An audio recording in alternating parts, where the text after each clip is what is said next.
रात्रीचे 11 वाजले आणि निघालो गावी आजोबांच्या दशक्रिया विधीला. हे बघा प्रेमो झोपी गेला होता आणि आम्ही निघालो कारण डॉक्टर उशीर आले होते आणि मी हे कव्हर काढून घेत असता येईन कारण की व्हिडिओ क्लिअर येत नाही.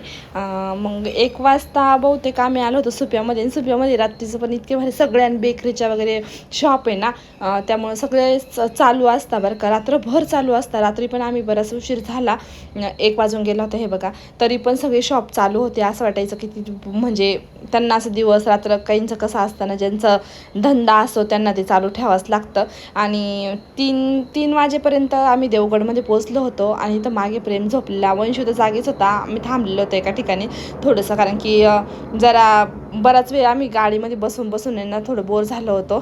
म्हटलं बाजूला थांबून घेऊ जरा. आणि हे बघा हे ना तोडीवाले इतक्या गाड्या दिसत होत्या आम्हाला बऱ्याचशा, की ज्याच्यामध्ये बैल होते काही गाड्यांमध्ये ते लोक बसलेले होते. इतके दाबून दुबून काहींचं जीवन कसं असतं, काहींचं कसं असतं ते त्याच्यावरून समजतं. आणि रात्रीचे 4 वाजता आले होते तेव्हा आम्ही अंदरसूलला पोचलो आईच्या घरी पहाटे 4 वाजता. आणि तिथून मग पुढचं काही शूट घेतलं नाही ताईंनो मी ते दशक्रिया विधीचं. तिथं सगळंच रडणं वगैरे, त्यापेक्षा म्हटलं हे नकोच घ्यायला. आणि इच्छा पण होत नाही अशा ठिकाणी नाही का व्हिडिओ वगैरे काढायला, कारण की सगळ्या जुन्या आठवणी ताज्या होत्या आपल्यावाल्या. उगाच तिथं जाऊन आपण काहीतरी वेगळंच करायचं ते नको वाटतं. घरी आलो, आईला घेऊन आले होते मी घरी, परत जाणार होती ती. आणि वंशूला जेवण वगैरे घातलं तिने आणि मग बाहेर आले. बाहेर हे बघा हे मस्त आळूचे पानांचं डहारं एक छानसं, आम्ही डहारच म्हणतो, तुम्ही काय म्हणता माहीत नाही कमेंटमध्ये सांगा. आणि इथं हे एवढं मोठं 2 झाडं दिसताना हे कढीपत्त्याचे, पण सगळा मवा बसलेला त्याच्यामुळे त्याचे काहीच असं यूज करण्यासारखं एक पण नाही आहे त्याच्यामध्ये पान. आणि मग मी काही ते तोडलं वगैरे काहीच नाही, म्हटलं नको फक्त तुमच्याशी शेअर करू म्हटलं आज.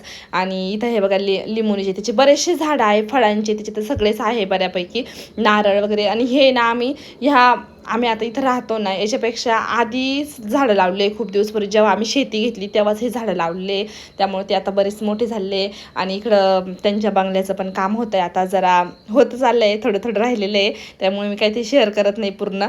नंतर तुमच्याशी जेव्हा वास्तुशांती असेल तेव्हा मी तुमच्याशी तो व्हिडिओ शेअर करेल नक्कीच, तेव्हा लॉंग व्हिडिओ बनवेल तुमच्यासाठी. आणि हे जेवढं शेत दिसतंय तेवढं माझ्या नानाचं नाईचं आणि त्यांचं आहे, म्हणजे ते कांदे वगैरे, तिकडे एक त्यांचं छोटंसं तळं वगैरे आहे आणि गहू ते सगळंच आहे बरं का त्यांचं म्हटल्यावरती. मी हे त्यांच्या बंगल्यात येऊनच व्हिडिओ काढला आहे. आता काहीतरी भारी वाटतं नाही का बंगल्यात जायला. मी होते तोपर्यंत तर काही त्यांच्याकडून म्हणजे त्यांनी केलं नाही, कारण त्यांच्या मागं बऱ्याचशा जबाबदाऱ्या होत्या. आमचे तिघांचे लग्न होते, पहिलं लग्न माझं झालं, नंतर माझ्या 2 भावांचं त्यांचं झालं.